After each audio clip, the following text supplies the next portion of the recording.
having a fear of recovery, and ruminating.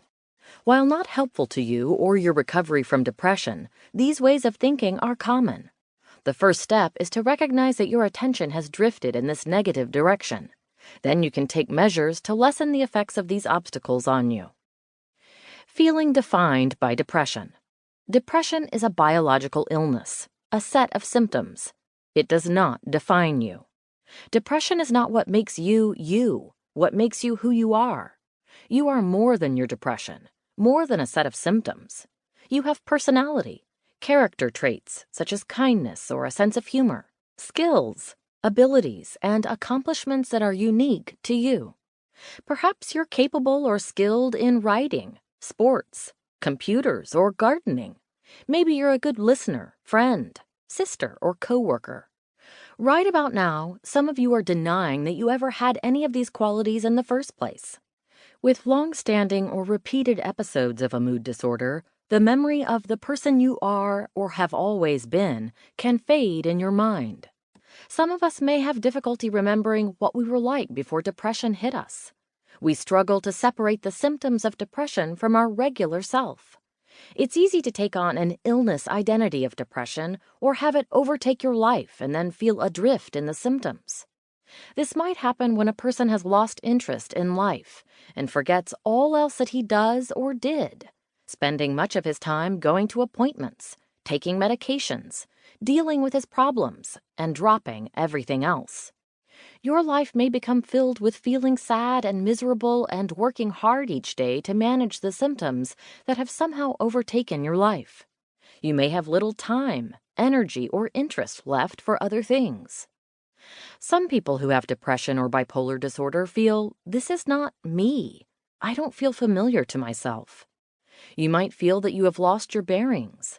You then tend to forget who or what you were like before the illness, what you did with your time each day, what you were interested in, or what made you smile. When someone reminds you, it doesn't seem to matter anymore. You might also forget about your preferences, interests, accomplishments, or the sense of yourself as a person. These are not permanently gone, just temporarily buried underneath an overwhelming array of illness symptoms you face each day. The goal is to hold on to your usual sense of who you are and try not to get consumed by your depression symptoms. You might wonder how to do this. To begin, recognize that depression is a biologically based illness of the mind and body. Yes, it does affect just about every aspect of your life, so you need to work hard to keep it in perspective as an illness.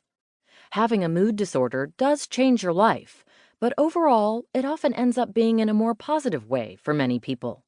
How could I possibly say that? Well, for example, as your recovery approaches, you may end up viewing the world with a renewed set of goals and priorities, which can be good. Another way to avoid becoming consumed by depression is to keep up with your baseline sense of yourself, your work, relationships, activities, and interests, the things that make you who you are, the thread of your life, despite having this illness. It's not easy to do. You may need the help of friends and family to remind you of who you are as a person and to help anchor you. How do you do this? An easy exercise to help, called Defining Your Baseline, is described in Chapter 4. It helps you identify your strengths and weaknesses, personal preferences, beliefs, values, competencies, sense of purpose, and what nourishes and energizes you. It's a way to help you connect to your inner sense of self, to your baseline person. This is important to draw on as an aid in your recovery. Fear of getting better. Sometimes, with a long-standing illness like depression or bipolar disorder, the idea of feeling better or good may seem strange and uncomfortable at first. For this reason, some of us have an underlying fear of getting better, a fear of recovery. How can this be? Isn't that the ultimate goal, to feel better? Fears are feelings surrounded by unhelpful thoughts. They are not facts. Fears may be based on faulty information or logic. Holding on to a fear can get in the way of making progress. You can learn to manage your fear of getting better, just as you can learn to manage any other feelings in your life. One way is to try the mood and thought monitoring exercise in Chapter 8. When you are immersed in a mood disorder for a long time,